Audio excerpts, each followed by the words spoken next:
Chase! Chris! We were both recently at Atlanta MagicCon for the reveal of these new secret layers that are coming up, including Jaws, and we both started brewing right away. Oh, definitely. As soon as I left that preview panel, I started making a brew on MOXFIELD before the card was even uploaded. I was that obsessed with it. And you and I compared brews, and we both went in different directions with this, but we're arguing as to which one is the better deck. So rather than let us slug it out between the two of us, I want to let the audience decide which deck is a better deck. So let's break these down and see whose brew reigns supreme. Let's take a bite of these two cool deck lists. All right, Chase, why don't we tackle yours first? What kind of approach did you take to your Jaws list? So initially I wanted to go very token centric. I find out that I don't really read my cards initially like I should. So I assumed that Jaws said whenever a non-creature artifact you control is sacrificed, but no, it says point blank period non-creature artifact is sacrificed or destroyed, which made me think that I could go a little bit wider with my brew. So in this particular deck list, I wanted to make a lot of tokens that weren't just blood, things like treasure, and make it so that it hurt when my opponents had access to this resource as well. Great. Now, in your brew, are you trying to make your opponents make treasures and food and clues and all sorts of those artifacts? I think there's a little bit of a healthy balance of both. As a deck builder, I don't like giving my opponents a lot of resources if I can help it. I understand that it could be part of certain strategies, but I wanted to have it be represented a little bit, especially in things like Descent into Avernus, one of my favorite enchantments of all time that gives everybody access to treasures, as well as another card called Pain Distributor, which gives people treasures as well, but also hurts them. And I really find that really fun. I actually run that in my Lord of Pain deck and thought about bringing that into this brew. Yeah, absolutely. And I think you touched on great include in Descent into Avernus, which in this secret layer is the first time it's ever reprinted. It's absolutely one that should be included in here because the pain that it causes when you give people the damage and the free treasures is doubled up by your commander's trigger. Yes. I also wanted to include a lot of cards that were included in the Jaws layer, just because it felt very on theme and flavorful for me. And as much as I love Descent into Avernus, you have to also run the other pieces as well, much like a Braid, which I thought was really fun. And Reckless Endeavor is also a really cool one that just gives you just a bunch of treasure tokens as well. And I think that concept of making a lot of artifacts to sacrifice them yourself is a fantastic through line with this commander. Not only does it make artifact tokens itself, but the more that you can sacrifice, the more that you can destroy, the better. Do you have anything in the list that is about destroying opponents' artifacts? Yes, I definitely do. I thought it would be kind of funny to introduce some pieces like that. So we have, of course, the stereotypical Vandal Blast. Everybody loves running Vandal Blast. I think that was really cool. I'm also running things like By Force, and one that I thought was really interesting. I've never really seen this before, but I saw it on Scryfall and I fell in love with it. Echoing Ruin is so cool because it says destroy target artifact and all other artifacts with the same name as that artifact. And even if I'm not somehow able to give my opponents treasures, so many people run treasures that this alone is absolutely brutal. It is a fantastic deep cut pull in this list too, because it's a great way to just blow up all of your blood tokens that you might be making from Jaws as well. Because normally you'd need to pay to sacrifice the blood tokens, but with an Echoing Ruin, if you have 5 or 10 or 15 that are built up, an Echoing Ruin destroys all of them and just domes your opponents for that many tokens. Like it's great. It's a fantastic pull.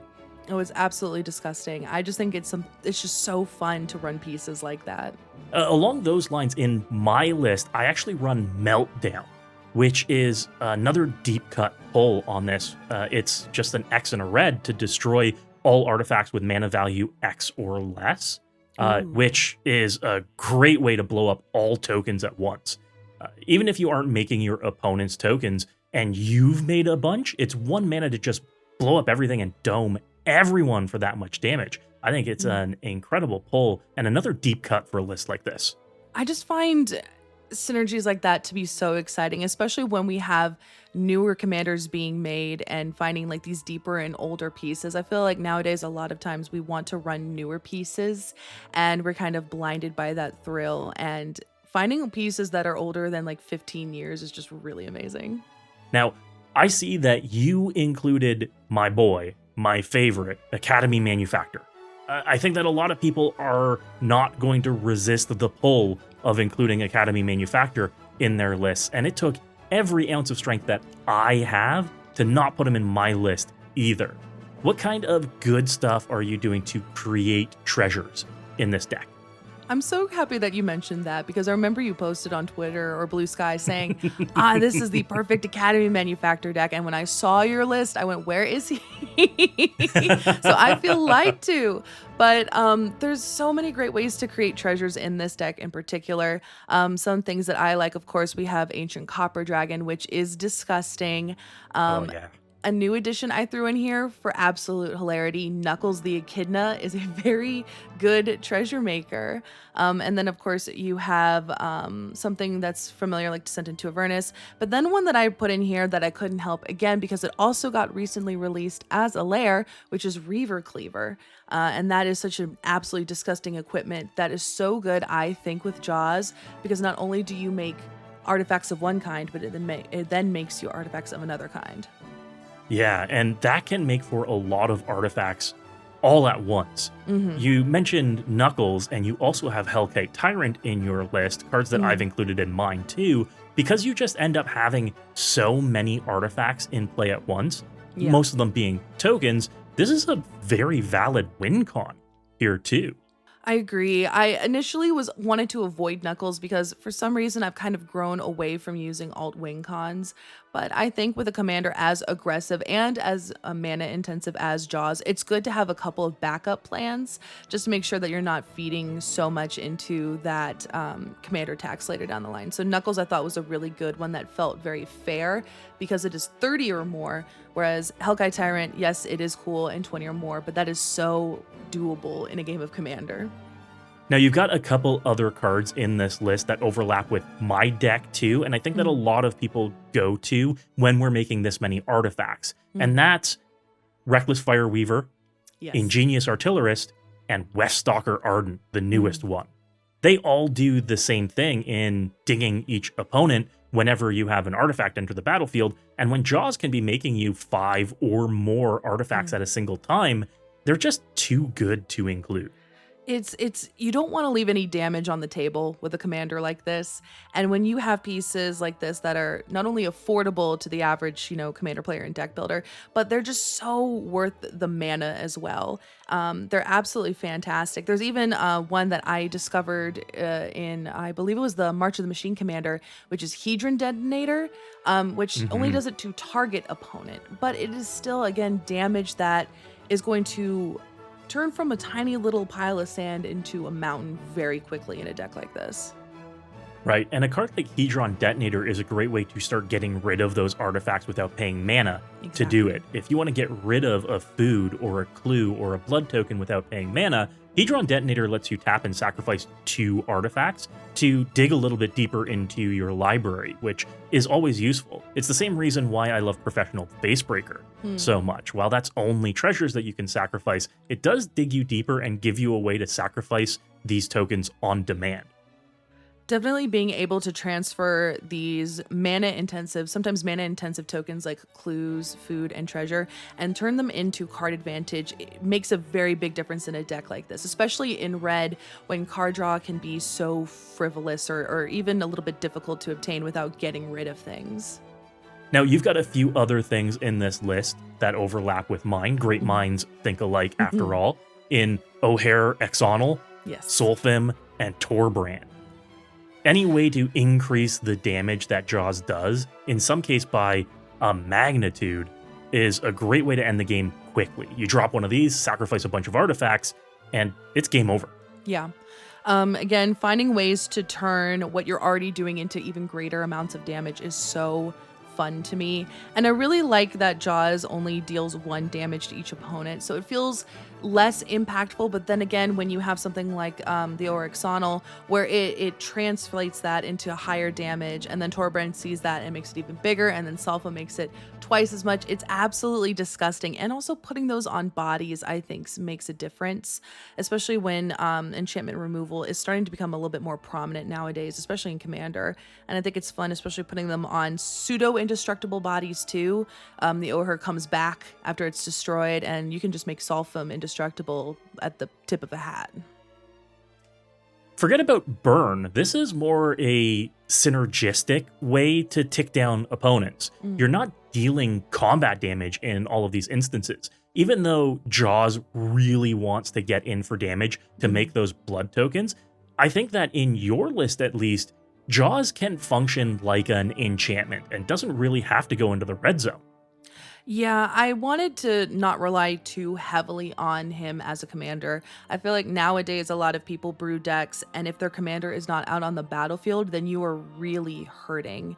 And while I do want to have him swimming around and dealing combat damage, I also realize that there are other ways for me to obtain a similar goal with other cards. One card in particular that I wanted to include in here as sort of a pseudo finisher is Depth Shaker Titan, which I know is a little bit of... It's sort of like a red Cyberdrive Awakener in the fact that it turns any target non-creature artifacts you control into 3/3 artifact creatures. So if you are unable to have Jaws out on the field and you're not able to deal that damage, you can turn that wave of tokens that you have into an army of melee, trample, haste creatures, which I think is such a disgustingly amazing finisher. And while it doesn't trigger Jaws because they are technically now creature artifact tokens, they still are able to deal a huge amount of damage at the end of the game if you're struggling to kind of get that non-combat damage going. Right, if you're sending these things at each opponent, they become 6/6 tramplers, and that's a huge benefit. At the end of turn, they can then be sacrificed. We don't care. They're tokens at this point. We aren't using them beyond that. And you can likely get a lot more damage out of attacking with a 6/6 trampling blood token than you can from just sacrificing it. It's a fantastic finisher. A little pricey at 7 mana, but as a curve topper in this deck, absolutely works. Yeah, especially when you have tons of treasure tokens, and even when you have pieces like Inspiring Statuary. Oh yeah, Inspiring Statuary discounting your non-artifact spells is huge in a list like this. I really like using it to pay for commander tax. Yes. If Jaws does get taken out, suddenly all those blood that you've created or all of those other tokens that you have can start discounting your commander. And with haste and trample, you just can't stop Jaws. You're not giving your opponents an opportunity to respond to it. Coming down and not having haste, it comes down and it goes into the red zone, making you even more artifacts that discount your spells by even more. It's fantastic. It's absolutely disgusting. I really love how aggressive this commander is. And I do know that some people had a bit of an issue with the shark being red, but it just feels so natural and correct in my opinion in terms of like color identity and also vibes that Bruce brings out. Bruce is the name of the shark. I'm a little salty they didn't name him Bruce, but you know, it is what it is. Well, I think that it does fit into Red's color pie, and canonically, sharks are red as well as blue in Magic. I know everybody wants to add more colors to their commander decks, but the restriction of building mono red works here. I think it does us favors rather than any kind of disservice. Now, you've got a few other ways to sacrifice your artifacts in here that I think are worth talking about, like Krark Clan Ironworks, a amazing staple of legacy formats and modern bans, but in Commander is often one that I feel a lot of people overlook. Oh, it's unfortunate. Every time I have a deck that has KCI, I go, oh, I should keep this because I'm going to need it for the future. And I never do. And I always trade it or sell it away. And I'm at that moment where I'm regretting it because this is such a linchpin in this deck. It is so helpful. It not only does it feed the damage, but it also basically just is it's just a mana reducer. You just sink it in, and suddenly all your tokens that normally would cost mana to tap and sacrifice become these little mini soul rings, essentially. And it's so good because this deck's curve for the most part is pretty low, sitting right around the 3, I want to say, is where it peaks in curve. And that can help you cast so many things. It can give you a free Sir Ginger, a free Arcbound Ravager, a heavily reduced Academy Manufacturer. It's just really meant to kind of help ease a little bit of the pain at the higher curve of this deck. Yeah, and it does wonders. Anybody who lets a Quirk Clan Ironwork sit around on the battlefield for more than a turn or two deserves whatever fate comes to them. I don't disagree with that. Now, I took a little bit of a different approach with my brew. Yes. And by different approach, I think I went really outside of the box on this one because I went with Jaws Voltron. I saw that and was immediately intrigued. I looked at it and went, maybe I'm doing this wrong. Because I thought it was such an interesting brew. You're running a lot of things that I really enjoy in here. But like when I scrolled down and looked at your artifacts, I went, whoa, buddy, there's a lot going on here. But I think it's so interesting. Right. I consciously had to lean away from the treasure food clues angle here. Otherwise, I would have made an Academy Manufacturer list. But instead, I want to lean heavily into making as many blood tokens as possible with Jaws connecting for damage. When we're able to suit Jaws up with anything that increases that power, you can really go wild with the volume of artifacts that are entering the battlefield at once, especially when you factor in things like Hero's Blade or the new Doc Ox Tentacles that auto-equip to Jaws when they enter the battlefield. Talk about a big bite out of nowhere. This 5/5 becomes a 9/9 on curve and can be putting 9 artifacts into the battlefield at once. It's huge. This brew is a Magic purist's nightmare. I just think it's so funny putting Doc Ox Tentacles on Jaws. It's just absolutely ridiculous, but amazing. Sharktopus already exists in Magic. In canon. This is just a build your own Sharktopus. Oh, you're so right. Oh, that's so stupid. Oh, that's so good. With some of my equipment, there's an overlap with what you've included in your deck too, because you've got Tarian Soul Cleaver, you've got Adaptive Omni Tool, and you've got Nettle Cyst in the list too. These are ones that I think are pretty much no-brainers for anybody putting this list together, because you're just going to have such a volume of artifacts that whenever you suit up anything with these equipment, it's going to make them massive. I just want to put them on Jaws specifically, but you've got a lot in your list like Evasive Beaters or Knuckles with Double Strike naturally to throw some of this equipment on. Yeah. Looking at your list, I actually see a lot of things that I had in my previous iterations of this list, things that I think are absolutely amazing. I love that you have Monument to Endurance to really feed into that blood token synergy there. Originally, I had that in there, but then when I realized, oh my gosh, it could be any kind of artifact token, I kind of leaned away from that. But like Monument to Endurance is so good for blood. It just is such a piece of tech that just feels like perfectly at home in a deck like this. And while not an equipment, Radiant Lotus is one that I originally had and I took out. I don't know why. I think I felt gluttonous, but I like it in your brew. It just, because you're having such expensive equipment and the equip cost, it just feels really cool and works so well, especially in a monocolor deck. Yeah, and I really weighed Radiant Lotus against Quirk Clan Ironworks for this slot. You know, the sacrifice on demand kind of slot here, but I really want the colored mana because some of my includes are really colored pip heavy here. So I wanted to make sure that I had a way to sacrifice, say, all my blood at once, make a bunch of red mana, and suddenly drop my hand. Honestly, you're kind of convincing me to make the swap to KCI to Radiant Lotus because, first of all, KCI is like $5, $6, $7, $8. Yeah, times the price of Radiant Lotus. I'm like looking at the price right now and I went, I know my shop has a lot of Radiant Lotuses, but they don't have any KCIs, and that might be a swap I need to make, truthfully.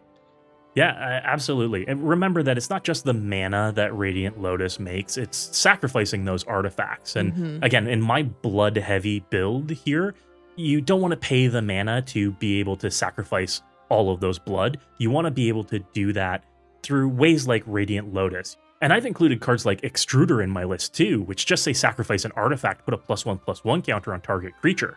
That makes the blood make Jaws even bigger. To make you more blood, it's a great synergistic loop. Honestly, I love that you included Extruder. I used to have that in a Clue deck I ran, and it was absolutely disgusting. I always forget that Extruder says on target creature, not on this creature. So I feel like I might have to make a slight little swap to my list too, just because Extruder paired with Jaws does feel really gnarly. It really does. And it's a great way to make sure that you're getting rid of all of those artifacts at once. And you can distribute those counters all over the place. They don't all have to go on a single creature. I really like it in conjunction with your commander. But again, I'm going for a big bite from Jaws to make a whack of tokens all at once. Now, you brought up Monument to Endurance in my list too, just because you're going to end up paying mana to sacrifice these blood tokens throughout the course of the game, and being able to sacrifice one blood token on each player's turn to not only rummage away a card from the blood, but draw an additional card at the very minimum, and at the maximum start creating treasure tokens to start pinging opponents as well, or even just have them lose 3 life, depending on how many of these blood tokens you end up sacrificing. I also have Surly Badgesaur in the list too, which I think is one that a lot of people like, but since it hasn't received a reprint since its original Commander deck printing, a lot of people overlook this one too. I was looking at Surly Badgesaur for my initial brew when I wanted to focus more on blood, and I felt really confident with it in that sort of theme of a deck. But I think what drove me away from it is just because I've identified that I'm a very selfish Magic player, and discarding things makes me nervous. And when you have things like Surly Badgesaur and that Monument, it really makes you have to lean into that, laissez whatever the heck and discard your cards. I don't feel comfortable doing that, but I see that you're running these pieces, and I think that your deck is extremely comfortable in doing that. It's actually very interesting. Now, you and I are both also running Crime Novelist, Yes. which is another one that I think just fits the synergistic overlap here, no matter what. Yeah. Because once you sacrifice a single blood token, Crime Novelist starts making you the mana to then sacrifice all of your blood tokens. Yes. So it's a good way to do that, but also make a massive attacker as well, since sacrificing these artifacts, no matter how you sacrifice them or why you sacrifice them, starts making you mana and puts counters on it.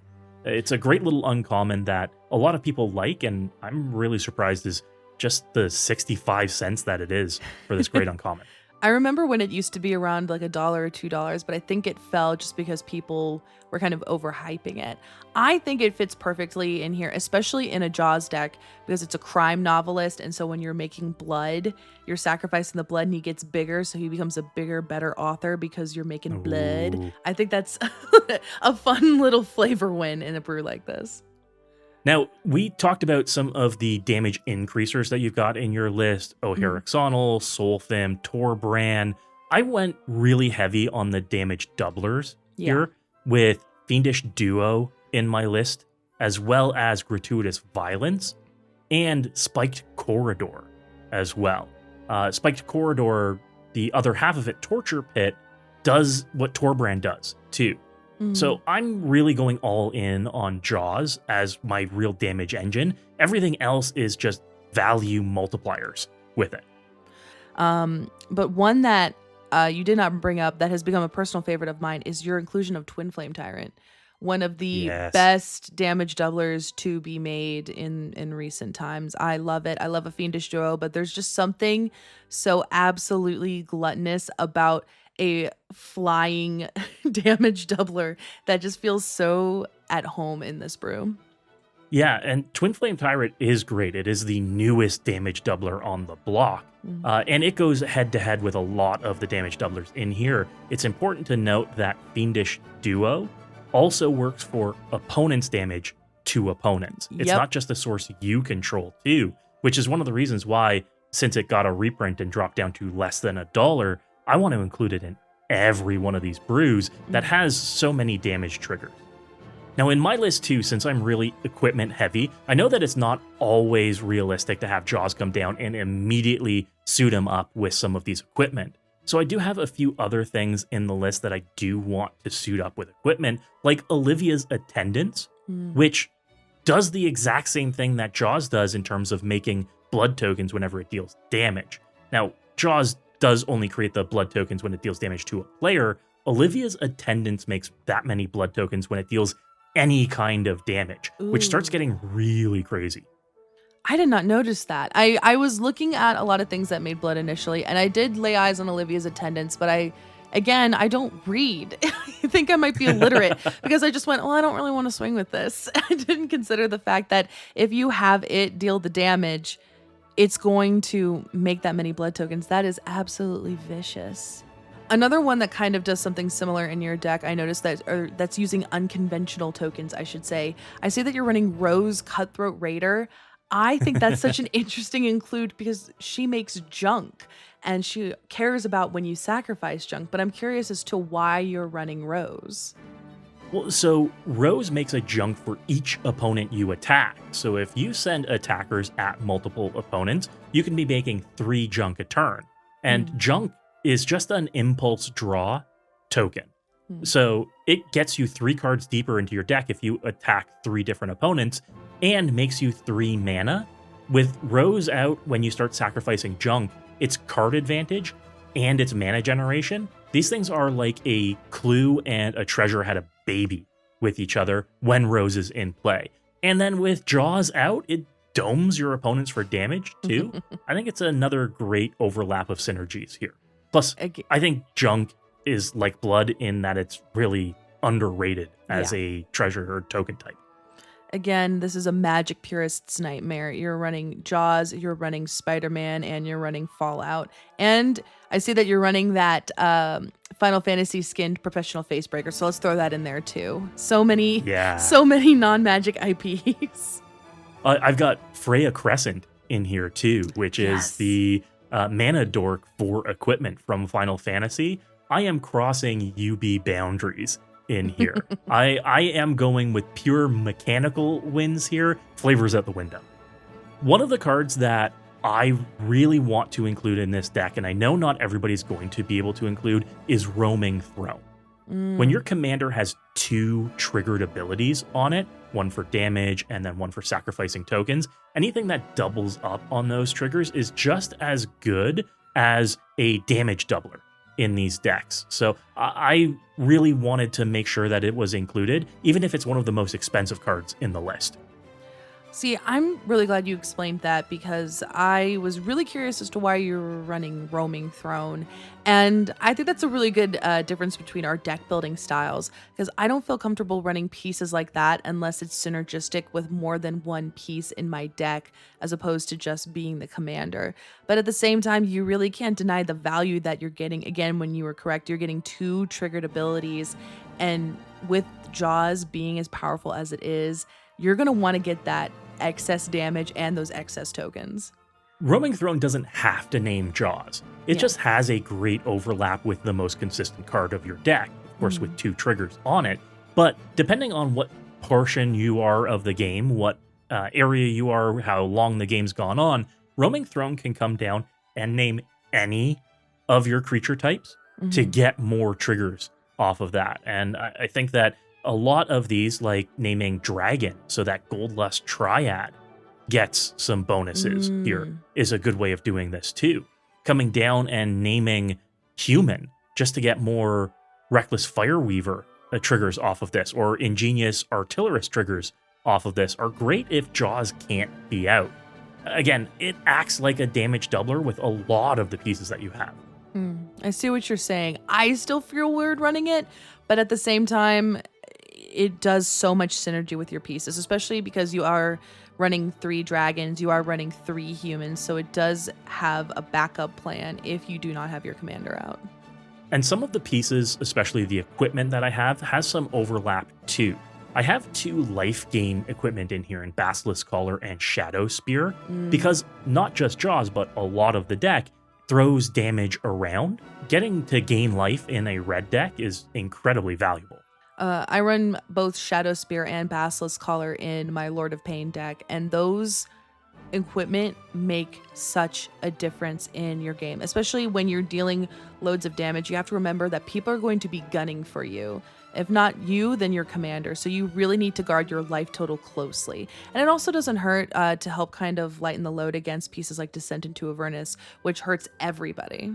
Yeah, absolutely. I think that it helps break a lot of the symmetry of the damage that's being thrown around too. You can't just let your life total go down. Some splashes of ways to reset it really sets a lot of your opponent's game plan back and sets you ahead resource-wise. Life is a resource. People have to remember that. Now, in your list as well, you included game changers, and I chose to not include game changers in my list. I want to hear from you what adding Jeska's Will and Ancient Tomb helps your deck with. So I added Jeska's Will largely because it's just the most peak iconic of red cards. I love that card. I think it gets you so much. It helps propel you so fast. There's a reason why it's a game changer, but I can't help but run it. It's a card that brings me a lot of joy, but it also just has so much value. You get mana, you get card advantage. It can really put you ahead. If you're not using that mana to cast spells from the cards that you exile, you can at the very least use that for equip costs or cards from your hand, or it edges you in such a way that it feels so perfect. It what?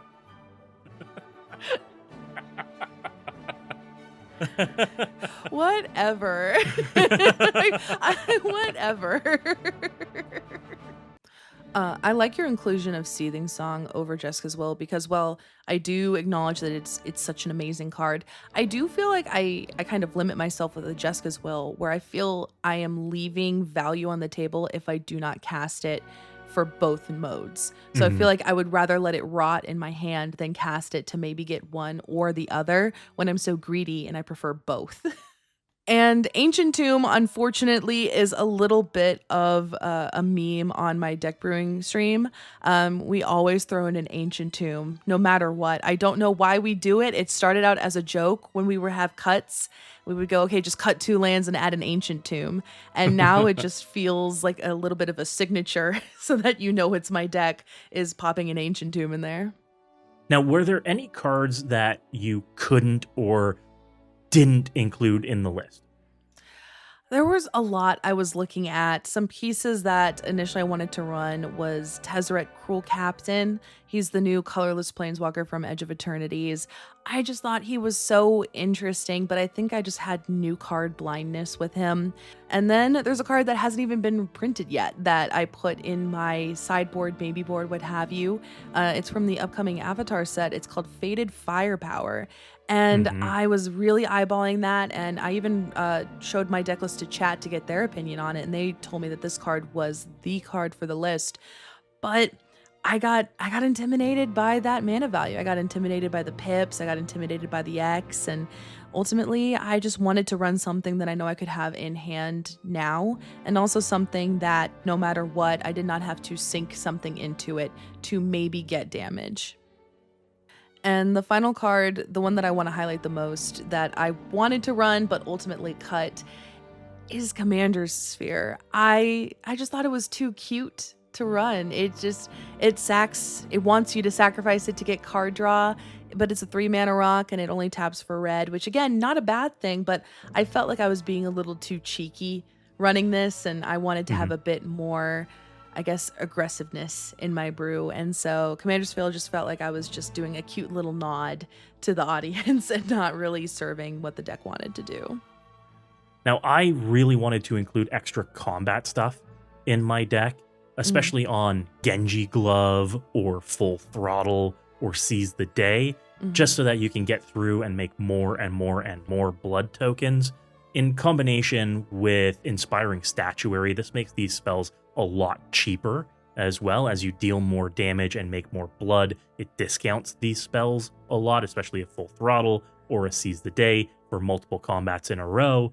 But in the end, something just had to be cut, and it gets too greedy when you're looking for 3 or 4 or 5 combats on a single turn just to make more blood tokens.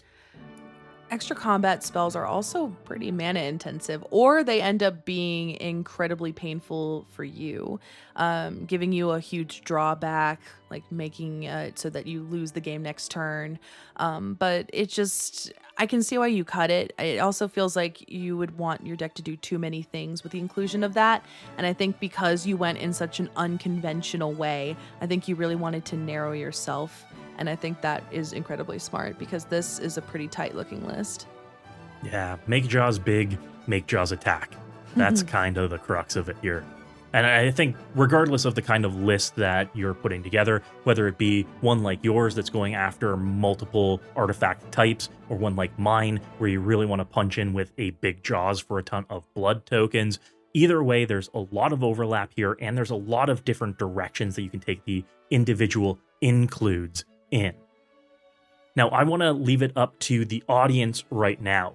Let us know in the comments. Let us know on MOXFIELD. Go look up our lists linked in the description and let us know which one of these decks is your favorite. Which directions, which card includes. Let us know, because I promise you we're going to be facing off with these lists in the future. And if you don't choose my list, I might cry. So take that into consideration when you choose. Unfair advantage. I mean, what? Chase, as we are signing out, why don't you let everybody know where we can find you? Thank you so much for having me. You can find me everywhere at Mana Curves. I mostly post on Blue Sky at Mana Curves, but I also have Mana Curves TikTok as well as Instagram, and I have a horror account on TikTok and Blue Sky called Chase Screams, and you can find me doing physical media and movie content there as well. Fantastic. Thanks so much for coming out. And before you go, check out my sponsors. Card Conduit. They are hands down the easiest way to sell your individual Magic cards without the hassle of traditional buy listing. They'll get you top dollar while handling all of the heavy lifting, from sorting to grading to optimizing your price across a huge network of vendors. And they'll give you cold hard cash for it. You can use the promo code MECHANIC right now for 10% off of all fees. And if you want to pick up the cards for this list, make sure to go check out Card Trader. Use my promo code MECHANIC right now for 5% off your order from any TCG. Card Trader's zero system means you can get cards from all over the world with only one shipping fee. Save money and time today. Lastly, you can check out all of my decks on MOXFIELD. MOXFIELD is the best deck building platform in the world and makes it easy to build decks and search for specific cards with their powerful tools. Have you checked out their drag and drop feature yet? It's revolutionary. Be sure to check out my brews and follow my profile there right now. If you were inspired to brew today, you have to hit that subscribe button. Check out this other deck on my channel right now for more sweet tech. And as always, folks, good luck and have fun.